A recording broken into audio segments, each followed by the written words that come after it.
Souvent, quand on se lance en tant qu'entrepreneur, la première question qui nous vient en tête, c'est « mais comment je vais trouver mes clients ?» Et ça nous paraît être le parcours du combattant, ça nous paraît hyper difficile et compliqué, alors qu'en réalité, il y a une multitude de manières de trouver des clients et de façon très simple et même gratuite. Et donc, c'est ce que je vous propose de voir dans cette vidéo.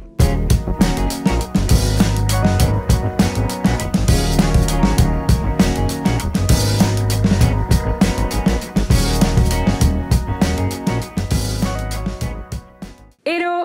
Avant de démarrer cette vidéo, sachez que si le sujet vous intéresse, c'est quelque chose qu'on voit vraiment en détail, qu'on aborde vraiment en détail dans la pépinière L'éveil des entrepreneurs. C'est un accompagnement que j'ai créé sur 6 mois pour accompagner les entrepreneurs et nouveaux entrepreneurs dans la relation d'aide, que ce soit coach, thérapeute ou accompagnant, à vraiment créer et développer leur activité pour en vivre avec passion. Maintenant, sans plus attendre, rentrons dans le vif du sujet. Comment on trouve ses clients? Parce que finalement, la première des choses à garder en tête, c'est d'être vu le plus possible. Parce que si personne ne vous connaît, en effet, ça va être assez difficile de trouver vos clients. Donc vraiment, gardez en tête que tout ce qui va vous permettre d'être vu et d'être connu, ça va participer au fait que vous allez pouvoir trouver des clients. Et surtout, gardez en tête également d'être proactif et de ne pas simplement attendre que les gens viennent vous voir, parce que sinon vous pouvez attendre extrêmement longtemps, que vous ayez ou pas des réseaux sociaux d'ailleurs. En parlant de réseaux sociaux, c'est la première des choses que je vous conseillerais de mettre en place, effectivement, c'est de communiquer sur les réseaux. Alors ça peut paraître évident, mais je connais beaucoup de personnes qui n'ont pas envie de passer par les réseaux et on verra qu'il y a plein d'autres méthodes, mais néanmoins, c'est quand même la première chose que j'ai mis en place et qui va clairement vous faciliter la vie lorsque vous vous lancez. Je pense d'ailleurs que je vous ferai une vidéo sur comment choisir son réseau, parce qu'il y a plein de réseaux aujourd'hui et on a plein de croyances par rapport à ça.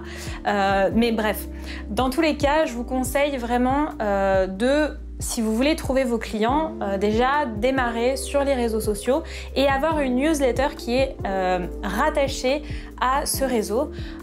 Moi, c'est quelque chose que j'ai pas fait au départ, mais vraiment, c'est quand même quelque chose que je vous conseille parce que les réseaux ne vous appartiennent pas, alors que la base mail que vous allez récupérer, ça vous appartient. Donc, peu importe ce qui arrive à vos réseaux, vous avez toujours cette base mail qui est à vous.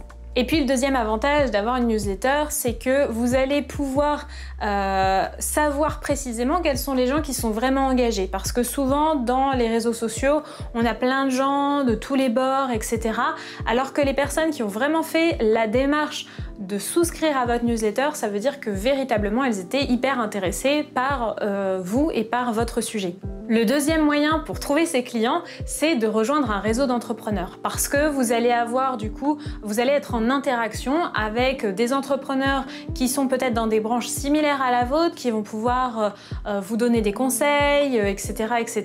Et donc, ça va vous permettre de faire partie d'un cercle et peut-être d'être connu par les communautés de ces personnes-là. Et donc, ça va aussi finalement presque vous faire de la publicité. Ensuite, quelque chose d'un peu plus technique, vous pouvez créer ce qu'on appelle un lead magnet ou un freebie. Donc le lead magnet ou le freebie, en fait, vous avez peut-être déjà vu chez de nombreux entrepreneurs des guides gratuits, comme celui que j'ai créé par exemple, des formations gratuites, des challenges, etc. À chaque fois, on vous propose de télécharger un document ou un contenu gratuit. Et donc ça, c'est ce qu'on appelle un lead magnet. Quel est l'intérêt derrière ça? En fait, l'intérêt, c'est de récupérer des adresses mail, puisque ça va justement servir pour votre newsletter. Et puis, en parallèle de ça, en fait, généralement, quand on crée un lead magnet, on a après une séquence mail qui suit pour convertir la personne à aller plus loin. Ce que je veux dire par là, c'est que généralement, en fait, le lead magnet est vraiment relié à votre offre. Donc, c'est pas quelque chose qui est parallèle ou qui est vraiment différent de ce que vous proposez, c'est vraiment comme un aperçu de base de ce que vous proposez. Par exemple, vous proposez un accompagnement autour du bien-être holistique, vous allez faire un lead magnet vraiment en lien avec ça. C'est-à-dire que vous n'allez pas, par exemple, créer un lead magnet mes 5 recettes pour Noël, qui n'ont vraiment rien à voir, même si c'est sans gluten et vegan, enfin voilà, c'est vraiment trop éloigné de ce que vous faites. Par contre, vous pouvez avoir un lead magnet sur comment retrouver la forme de manière naturelle. Là, ça peut peut-être être plus en lien avec ce que vous proposez. L'avantage, c'est que derrière les gens qui vont s'inscrire à votre lead magnet, à votre guide ou à votre formation, vous savez que ce sont des gens qui sont déjà intéressés par ce sujet et donc peut-être plus à même de devenir vos clients. Donc derrière, lorsque vous créez un lead magnet, vous allez mettre de la publicité, des séquences mail, voilà. Mais ça peut être vraiment un très bon moyen de trouver des clients. Ensuite, autre méthode, vous pouvez aussi avoir un site internet et optimiser le référencement. Alors, cette méthode-là, je dirais oui et non. Dans tous les cas, c'est bien d'avoir un site internet. C'est pas indispensable lorsqu'on se lance, parce que souvent c'est la première des choses à laquelle on pense, mais c'est pas indispensable. Moi-même, j'ai mis pas mal de temps avant d'avoir vraiment un site internet, mais dans tous les cas, c'est quand même bien d'en avoir un. Par contre, je dirais que si vous êtes dans le domaine du développement personnel ou professionnel ou spirituel, je dirais qu'il y a tellement de monde aujourd'hui sur le marché qu'il y a quand même très peu de chances que quelqu'un sur Google tape coach bien-être et tombe sur vous. Il va peut-être tomber sur 50 000 coachs américains avant de tomber sur votre site. Donc je dirais pourquoi pas si vous êtes, par exemple, si vous avez vraiment une niche dans un endroit en particulier, mettons vous voulez vraiment faire du présentiel dans votre ville ou dans votre village et donc les gens vont taper coach bien-être Montpellier ou Grenoble ou j'en sais rien. Là pourquoi pas, mais c'est vrai que si vous travaillez par internet, je suis pas sûre que ce soit la meilleure des options honnêtement.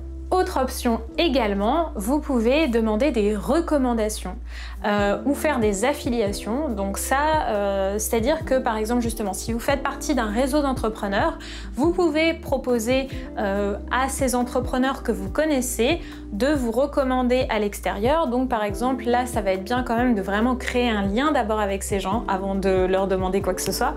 Et puis surtout, ça va être important qu'ils aient confiance dans votre produit parce que sinon ils vont pas vous recommander. Donc c'est bien qu'ils puissent tester ou en tout cas avoir l'assurance que s'ils vous recommandent, ce que vous allez offrir, ça va être de qualité.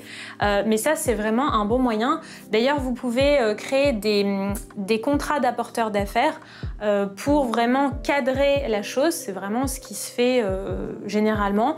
Ou après, avoir aussi avec les personnes avec qui vous êtes en lien et vous pouvez leur proposer, là c'est le cas des affiliations finalement, c'est ce qu'on appelle des apporteurs d'affaires, leur reverser un pourcentage sur les clients qui vous apportent. Donc ça peut être 5%, ça peut être moins, enfin voilà, mais ou plus d'ailleurs, ou 10%, enfin voilà. Et donc finalement ça va les motiver à vous recommander également. Et puis c'est un geste que vous faites pour ces personnes qui vous apportent des clients tout simplement. Autre méthode également, vous pouvez créer des événements pour vous faire connaître, c'est-à-dire que lorsque vous avez un accompagnement, généralement ça va être un peu onéreux, donc effectivement ça va peut-être moins être évident pour les gens de venir vers vous, surtout s'ils vous connaissent ni d'Ève ni d'Adam. Donc évidemment la première chose c'est de leur faire vivre l'expérience, peut-être par le biais d'une séance découverte, mais au-delà de ça, pour toucher plus largement des gens, une des méthodes c'est vraiment de créer des événements qui vont être peu chers, donc que ce soit des conférences, des webinaires, un atelier, etc. Soit ça va être gratuit ou ça va être assez abordable et là vous allez vraiment apporter quelque chose de qualitatif pour donner envie à la personne d'aller plus loin. Une des techniques aussi que vous pouvez mettre en place, c'est tout simplement de créer des événements en partenariat avec un autre entrepreneur parce que vous allez bénéficier de son réseau à lui également. Et puis enfin, la dernière méthode que je vous conseillerais, c'est vraiment de contacter un maximum de gens parce que au-delà d'internet, au-delà des réseaux, etc., eh bien vous avez une multitude de personnes dans votre réseau qui sont vos premiers clients et dont vous n'avez même pas idée en fait. Et ça, moi, c'est vraiment la première des choses par laquelle j'ai commencé en parallèle des réseaux sociaux.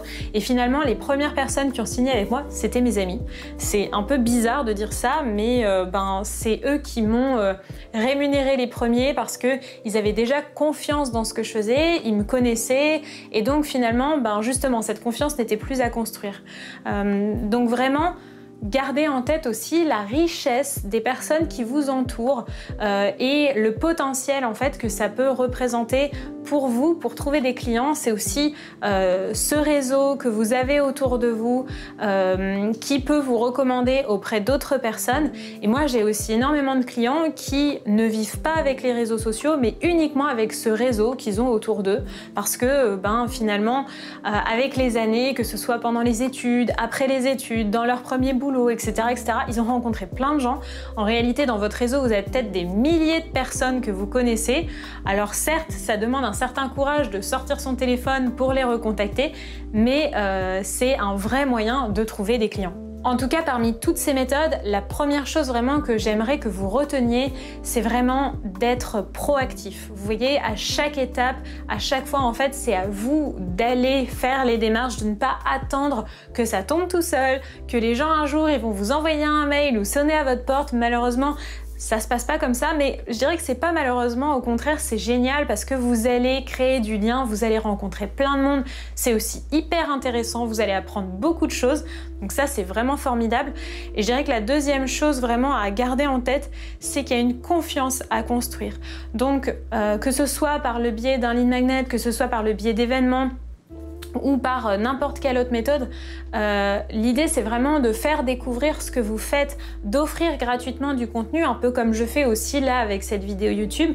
Je vous offre en fait du contenu qui vous aide également et en fait ça permet vraiment qu'une confiance se développe entre vous et vos potentiels clients pour que justement ensuite ils aient envie d'aller plus loin avec vous. Voilà, c'est tout pour cette vidéo. J'espère qu'elle vous a plu. Si c'est le cas, pensez à mettre un petit pouce en l'air et à vous abonner à la chaîne pour soutenir mon travail. Et puis également, je suis très preneuse de tous vos retours. Comment vous trouvez vos clients? Est-ce que vous appliquez déjà certaines de ces méthodes que je viens de vous donner? Et est-ce que vous en appliquez d'autres? Est-ce que vous allez appliquer certaines des méthodes que je viens de vous transmettre? Bref, j'ai hâte de connaître votre avis là-dessus. Et puis sur ce, je vous dis à très vite.